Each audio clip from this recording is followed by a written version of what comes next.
L'Arabie Saoudite, sous sa forme actuelle, est un pays récent. Il n'a que 83 ans. Son nom lui a été donné par son fondateur, Ibn Saoud.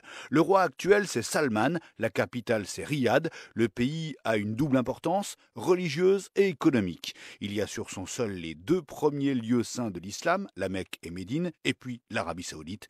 C'est bien sûr le géant mondial du pétrole. Quand l'Arabie Saoudite est née en 1932, pour résumer, à ce moment-là, il n'y avait que le désert. 6 ans plus tard, les Américains y trouvent du pétrole. Et en 1945, le président Roosevelt et le roi Ibn Saoud font un pacte pour une durée de 60 ans. L'Arabie Saoudite laisse aux Américains le monopole de l'exploitation de son pétrole. En échange, les États-Unis protègent militairement ce pays encore fragile.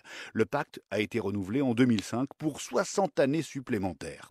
Aujourd'hui, l'Arabie Saoudite est en deuxième position pour les réserves de pétrole derrière le Venezuela et il est aussi le deuxième producteur mondial. Les États-Unis sont passés devant en 2014 grâce au pétrole de schiste. L'argent du pétrole a fait la fortune de la famille royale qui est immensément riche et présente dans tous les secteurs de l'économie.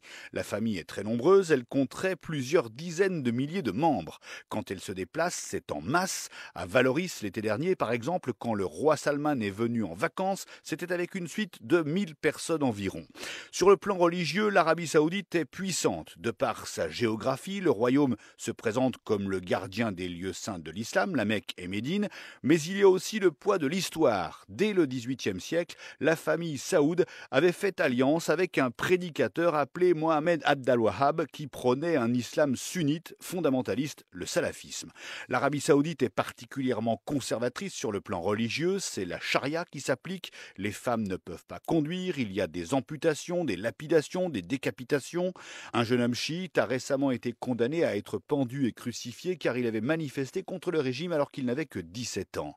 Par ailleurs, l'Arabie Saoudite a une responsabilité dans le développement du djihadisme dans le monde musulman. Elle a soutenu Daesh, au moins au début, mais aussi les talibans, il y a longtemps. Oussama Ben Laden, le fondateur d'Al-Qaïda, était saoudien. Et c'est le paradoxe de l'Arabie Saoudite, allié des Occidentaux, qui a soutenu les fondamentalistes qui ont attaqué l'Occident.